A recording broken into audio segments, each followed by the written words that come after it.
Buenas tardes, me llamo Julián David Carmona del grupo 6 de Derecho 1A. Estoy con mi compañero Manuel Rodríguez y Andrés Felipe Espinosa Castro. El día de hoy vamos a exponer los diferentes periodos de Grecia, ¿sí? Y cómo Grecia tuvo influencia sobre el Imperio Romano, ¿sí? Cómo más tarde se convertiría en una, por así decirlo, en una provincia de este mismo. Pues yo empezaría exponiendo el génesis de lo que fue Grecia. Si consultamos varias fuentes de internet o tratamos de investigar, nos daremos cuenta que sobre el génesis no hay mucha influencia, no hay influencia en los demás periodos. ¿Por qué? El génesis ocurrió en el 4600 al 3200 a.C. Actualmente los historiadores y geólogos no tienen muchas fuentes encontradas de este periodo. Sin embargo, sí se han llegado a encontrar jeroglíficos griegos, ¿sí? Y otro tipo de artes relacionadas a este periodo. Lo que sí podríamos empezar definiendo, sí, posterior al Génesis, sería el periodo minoico. El periodo minoico, que nace después del Génesis, que como ya sabemos es el inicio, nace en Grecia a mediados de la Edad de Bronce. La Edad de Bronce fue en el 2000 al 2500 a.C. Los minoicos se caracterizaron porque fueron la influencia de desarrollo en lo que hoy conocemos como la sociedad occidental. Gracias a ellos se tomó mucho el estilo de arquitectura en base a cemento, piedra, ¿sí? Lo que hoy conocemos como cemento nace en base a las mezclas que ellos hacían con arcilla. El arte occidental que vemos hoy día en Italia viene también del periodo minoico. En Grecia, como ya habíamos dicho antes, Grecia hubo un tiempo que pudo ser un imperio, sin embargo nunca lo logró. Posteriormente, como vamos a ver más adelante, terminó siendo una provincia de Roma. Pero antes de que eso pasara, deberíamos saber un poco sobre su cultura. En su cultura adoraban varios dioses, ¿sí? Tales como Zeus, ¿sí? Hades, entre otros dioses de la clásica mitología griega. Actualmente se puede encontrar en lo que es Grecia monumentos y mausoleos del periodo micénico, que como ya sabemos es del 2000 al 2500 a.C. Bueno, posteriormente mi compañero Andrés Felipe Espinosa Castro seguirá con los siguientes periodos.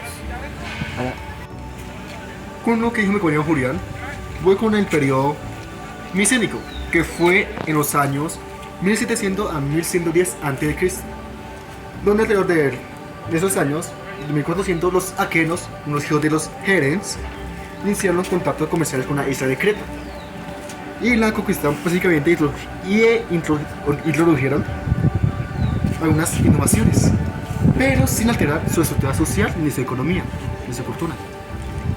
Donde la ciudad de los arqueos fue Micenas, donde que se dio el nombre de periodo micénico, conocido por el reino del héroe Agamenón, que fue de los aqueos durante la guerra Troya,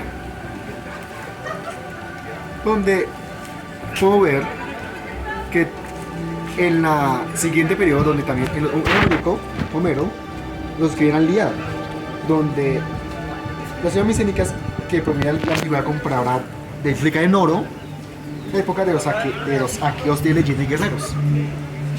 Siempre se intenta una sociedad avanzada, que formaron varios reinos independientes unos de otros, levantaron ciudades amuralladas, prácticamente practicaron la piratería y en el mar, y que los lugares mercantiles, perdón, me equivoqué, con la ciudad Troya, Micenas fue. Pero también está el factor de invasión de los dorios, una de las principales tribus griegas que llegaron en el sur de la región la península del Peloponeso a las islas de la parte sur del mar Egeo y en la costa sur de Asia Menor. La península de Anatolia, los cuales se distinguieron por su idioma, su sociedad y su tradición que tenían, que destabilizó los estados micénicos con una evasión que tuvieron, que surgió y sustituyó sus culturas. No obstante, el recordó del poder micénico permaneció en mente en los griegos durante las tablillas escritas en él tras la Edad Oscura. Numerosas leyendas como que también fue escrita por Homérico, que se llama la Ilíada anteriormente, y la Odisea. Bueno, vamos con el Homérico. El Homérico fue una edad oscura donde nunca hubo un avance filosófico ni histórico de esa época. Donde solamente Homérico se pasaba como escribiendo lo que pasó en la edad micénica, la guerra de Troya, o su poesía, que subieron tanto en la Ilíada como en la Odisea anteriormente decía. Se usó como la edad oscura también, no fue una época de brillantez. Dijo que dejó decadencia por la posguerra que tuvieron de la guerra de Troya. Donde tuvieron cultura, economía, todo. Frente a los periodos precedentes y posteriores, que en sí que es por la bendita guerra de Troya, que eso nunca hubo procedimiento, como tuvo sus anteriores épocas como Génesis, Miserico, como tampoco en sus siguientes, que fueron la clásica. Bueno, la fina escritura y la refinada tercera expresión micénica, porque cráneos poderosos y dueños de las tierras tomaron el poder en la Edad Oscura. Abolieron la jefatura de los reyes, establecieron un gobierno aristocrático donde inició toda la aristocracia, donde fue la transición de la monarquía a la aristocracia. Ahora sigo con mi compañero Manuel José con las tres épocas que faltan. ¿Lo ves bien? Bien, entonces, concluyendo con las últimas tres fases de la cultura griega, continuamos con el periodo arcaico. Este se define por una gran expansión de la cultura griega a través de muchos espacios. Se esparcieron al oriente del mar Mediterráneo y esto se le denomina como la Magna Grecia. En estos tiempos también hubo muchos abusos de poder de parte de la aristocracia griega, ya que no había ninguna ley, ningún orden que los detuviera a tales limitaciones. Podían libremente abusar su posición y todo lo que acarreaba esas capacidades que tenían. Entonces, aquí viene el desarrollo más grande de la época arcaica. El Código de Dracón fue un grupo de leyes, el cual fue desarrollado por el mismo Dracón. Estas leyes buscaban definir desde la costumbre, sacar lo que se consideraba como justo y aplicarlo de forma consistente y estable a través de toda la sociedad. Este código también hace que provenga el dicho de algo dracónico, ya que estas leyes eran absolutamente brutales en su aplicación. Por lo tanto, continuamos con Solón, el cual fue otro legislador y el cual su principal filosofía era nada con exceso, todo con mesura. Y basándose en eso, redujo bastante la agresividad del código dracónico, y de ahí proviene la ley que se aplicaría por una cantidad considerable de tiempo, el Código de Solón.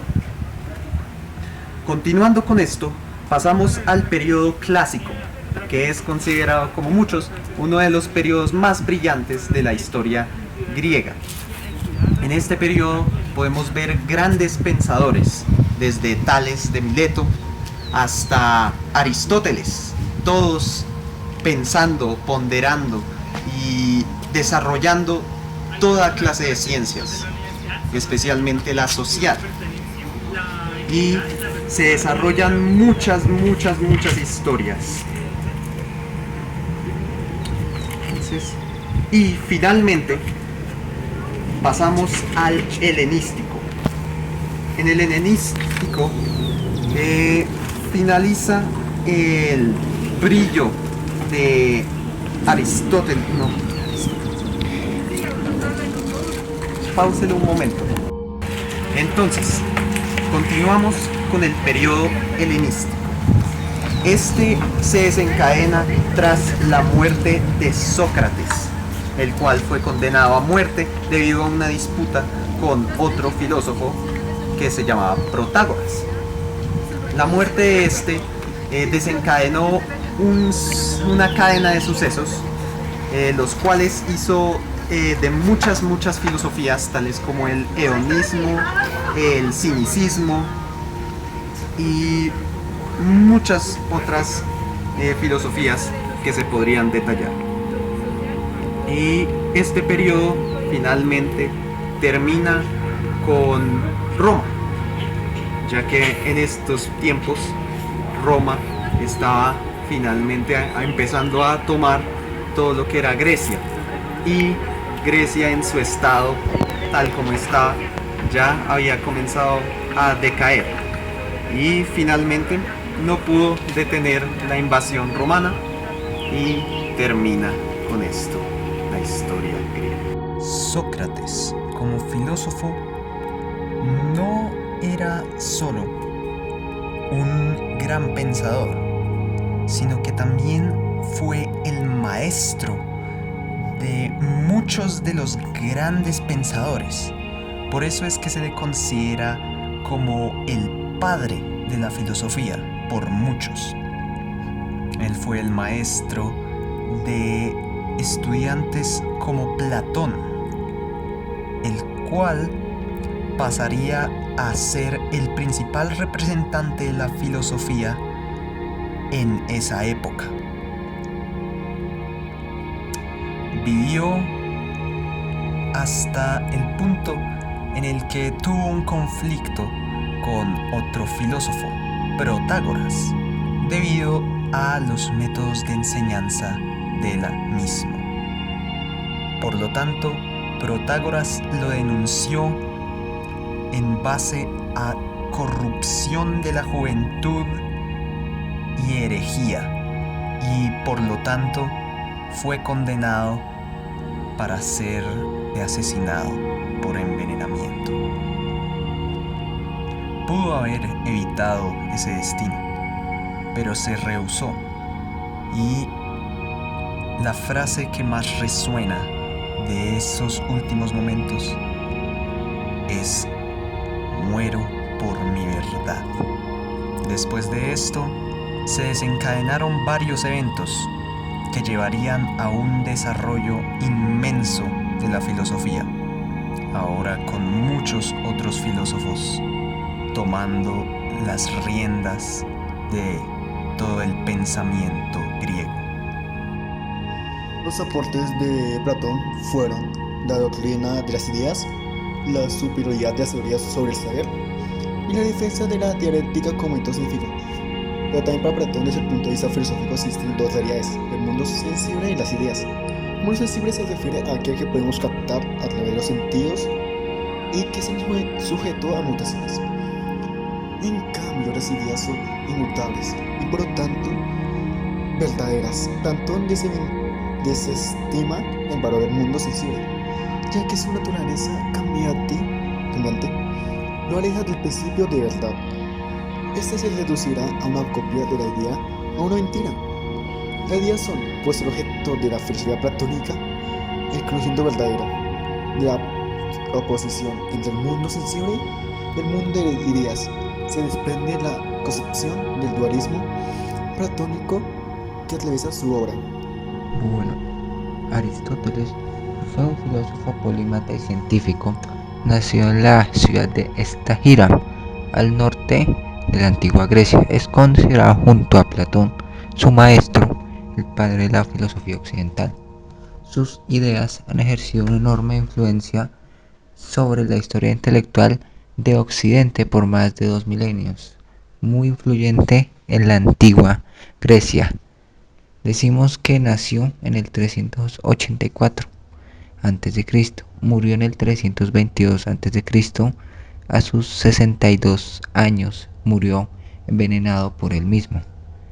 Su padre Nicomaco Festis y sus alumnos Alejandro Magno, Trofasto, Alitorxero y Dicesorco serían uno de los claros ejemplos.